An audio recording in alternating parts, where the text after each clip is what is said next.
With us right now, it's Matt Cressman. Matt, go ahead and feel free to put a little meat on the bones in terms of how you help your clients grow. Yeah, for sure. So I'll tell you a little bit of a backstory because things are always better when you tell stories, right? So back in 2019, I kind of fell into LinkedIn.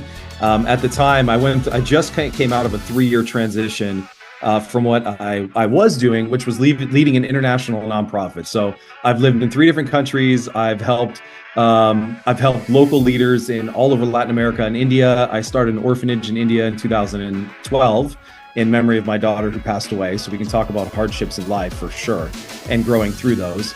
And so I went through a heavy transition, 16, 17, and 18, and 2019 was a magical year. I fell into LinkedIn, fell into marketing in the agency world through a friend that hired me and gave me a hand up, not a handout.